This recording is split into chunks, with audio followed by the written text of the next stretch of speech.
What's up, Astro Heads? I wanted to come and do a quick energy check-in. Really quick. Now, the goal for this platform has always been to give truth and inspiration to people in the way that I'm called to do so. So take what resonates and leave the rest. But I will give this disclaimer out of kindness.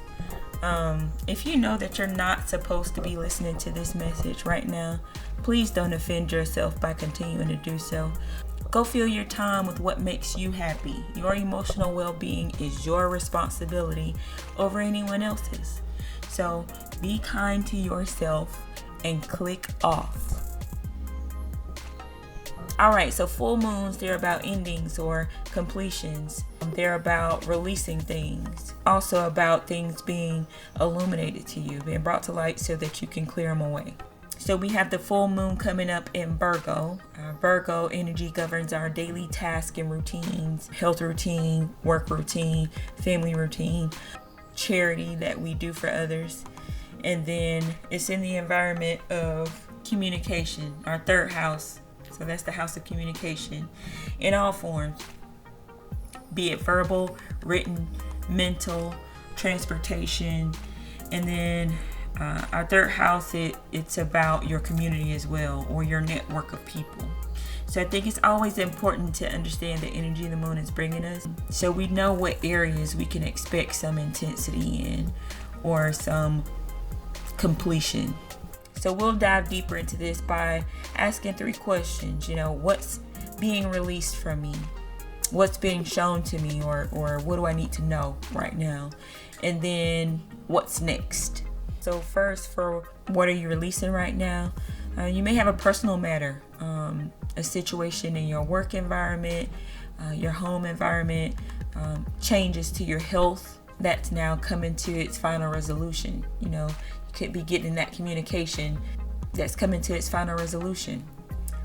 So while we're in this energy of releasing things, just make sure to clear out the clutter from your environment. Clear out the clutter from your body. You may want to do a cleanse, and then clear out the clutter from your mind as well. Make sure you're tending to your internal just as much as your outer world.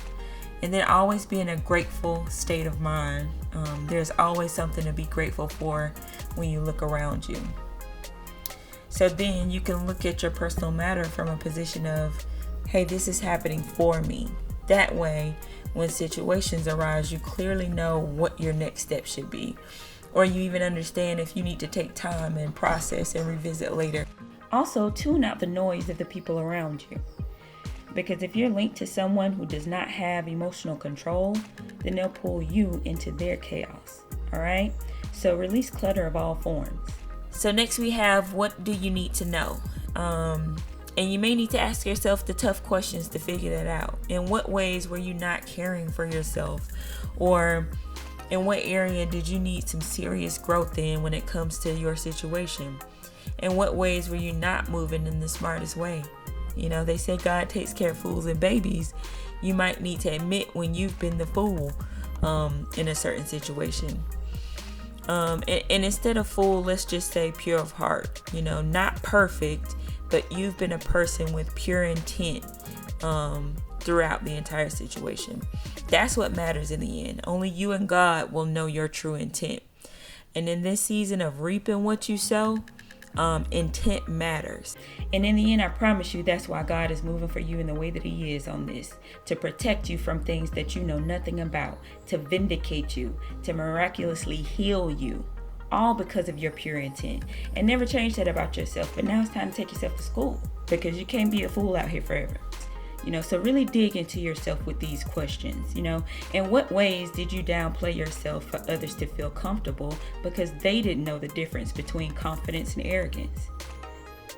You doing this stuff to people please, to fit into a space when that should never be your goal. A space that's meant for you. You don't have to hide great things about yourself to be there. Right? And I can speak about these things in the way that I am because I've been through them. So where did you learn that? Who taught you that? Those are the questions that you need to ask. If it's a health matter, how long did you not pay attention to your body when you ate a certain food and it didn't agree with you? Or you just ignored a certain pain? When did you start becoming accustomed to ignoring your own pain?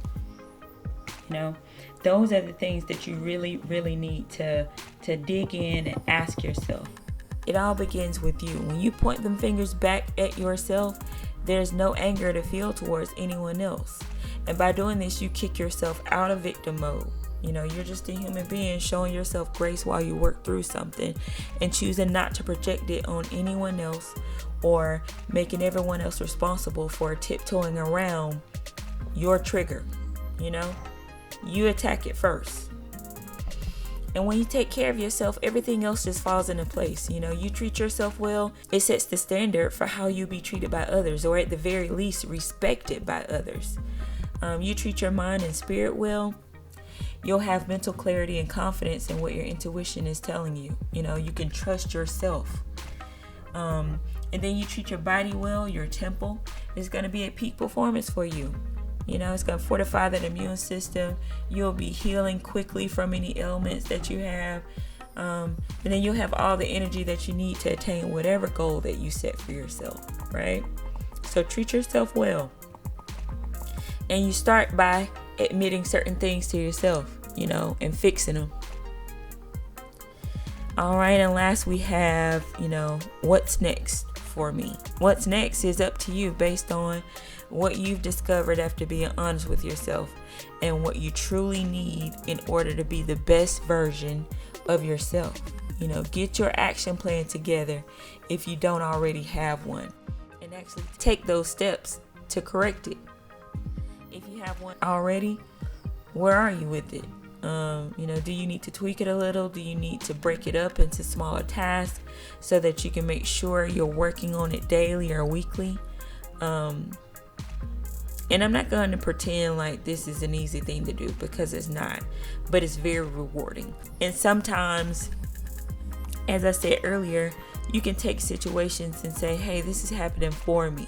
You may have already been consistent on your goals, but now you got action plan 2.0. Now you have, please allow me to reintroduce myself type energy on you. That's what is given right now. That's what you do. You take the energy and you make it work for you, and don't be controlled by it. And make sure you're moving with pure intent, and then learning from mistakes, not repeating them. All right, that's what is given now, and keep going. All right, so don't forget to check out the Charm Journal. It helps with setting goals and intentions under supportive energy. You can grab one at astroheads.net/shop. Oh, and I did want to say, any service that I provide or offer, you would be able to pay for it through my website. So don't be getting scammed out here. All right, astroheads.net/shop.